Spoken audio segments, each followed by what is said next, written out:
Welcome back to Landmarks Discovered. In this episode, we'll visit a utilitarian structure on North Lake Way that you may have passed and always wondered what it was. The North Lake Way Pump Station.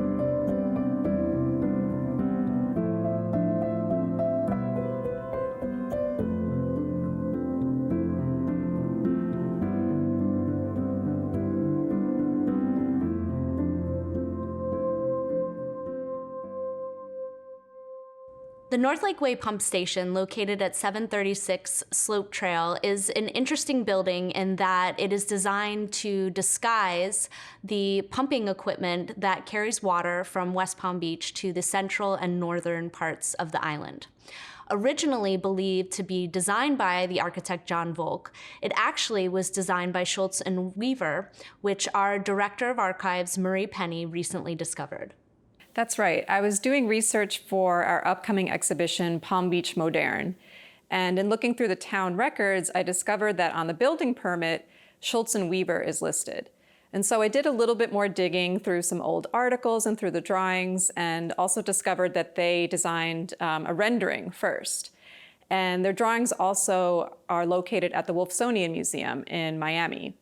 And so it was really fascinating to discover that Schultz and Weaver, better known for designing the Breakers and the Biltmore Hotel in Coral Gables, had designed this very simple structure here in Palm Beach. Schultz and Weaver's original rendering is a little bit more grand. We have double height doors, and the structure is not as hidden into the rocks. And it also is a little bit more deco than streamline, which is very interesting to see how it was more simplified in the final version. Another interesting aspect of the design of the building was the intentional integration with the surrounding landscape. And there was actually a detailed landscaping plan.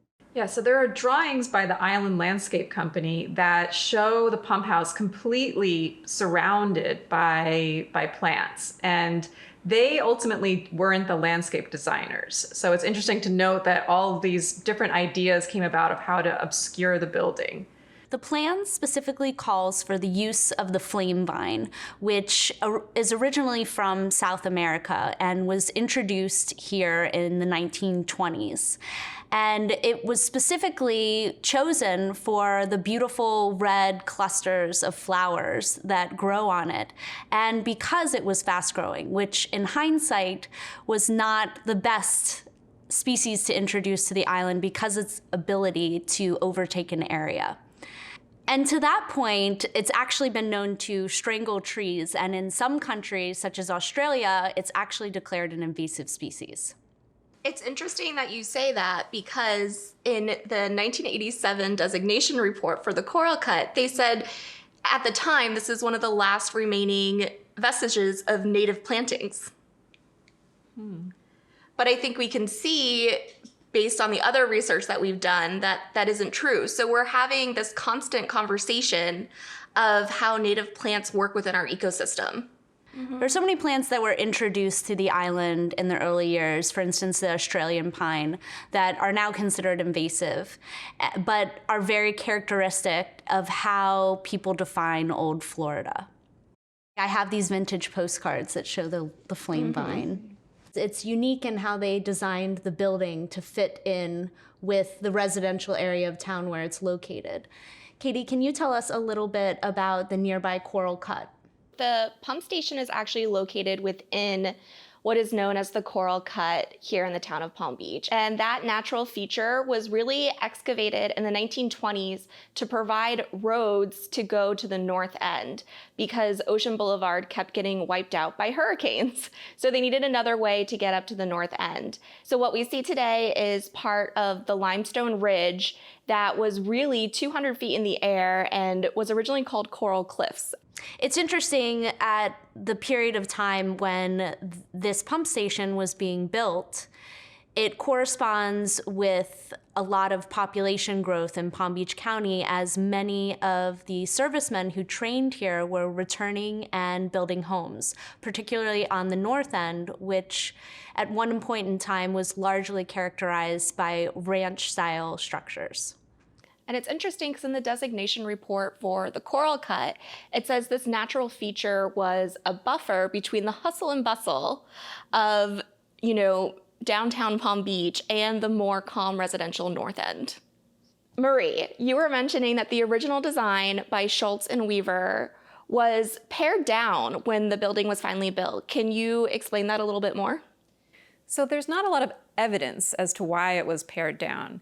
The civil engineer Malcolm Perney was also the consulting engineer who oversaw this project, and he also worked for the Miami Water Company. He was an extremely accomplished engineer, and so his name is also on a lot of the drawings. And so it's credited to the design to Schultz and Weaver, but I get the sense that the engineer was also an extremely important part of the overall implementation of the design. One theory is that it was simplified because, again, World War II. They might have had restrictions on the types of materials and the amount of labor that was required for the building. And also during 1940, 1941, there were several other modern structures that appeared in Palm Beach and West Palm Beach. So we have Out of Bounds by Maurice Facio and the Haven Shops by Volk, which were actually a redesign of the existing shops on County Road. And also the Norton Museum of Art opened that year. So it's interesting to see those parallels. And the Norton Museum is a little bit more similar to what Schultz and Weaver had designed originally for the pump station. And then we can also see examples throughout the country as well. So we have examples in Kansas and Wisconsin and Los Angeles of other municipal structures that were done in the modern style. And this very simplified design that grew out of Art Deco in the 1930s. And it became popular because of, it's believed, a lot of lack of resources during that time. So streamlined design was more economic, and it also echoed a lot of the advances in technology and movement that were happening during this era. Marie, you mentioned earlier that this discovery that Schultz and Weaver designed the pump station instead of John Volk was actually made while you were doing research on our upcoming exhibition, the Moderne Style. Mm-hmm. Could you tell us a little bit more about some of the other discoveries and connections that you've made during that process? Katie and I discovered that Art Deco buildings were never designed in Palm Beach. Most of the buildings that were designed were streamlined modern or art modern. And for our purposes, we're just simply using the term modern. And most of these are residential. Many of the ones that will be featured in the exhibition will be residential designs by Facio, Volk, and by Shoemate, of course. And we did notice also that there are a few commercial buildings on County and, of course, the pump station. But really, the major designs were residential. So I think that truly makes Palm Beach unique in a way. And many of these architects we have to consider were either European, whether they were just born there or raised and schooled there, or they were directly influenced by European architects such as Joseph Urban. And the European influence is a very big component of this as well. I think for many, it's very easy to lump together the Art Deco and the modern styles. So Katie, can you kind of give us an overview of how to tell the difference between the two? Actually, this was one of the challenges Marie and I had when we were putting together this exhibition, because we really wanted to showcase what the real differences were between modern and Art Deco. And when we look at Art Deco, it is mainly large commercial buildings that have a certain verticality to them, whereas streamlined modern or modern is horizontal based and really influenced by the new technologies of the time, such as steamships, airplanes, and cars. And whenever I think about the verticality of the Art Deco style, I immediately think of the iconic skyscrapers in New York City.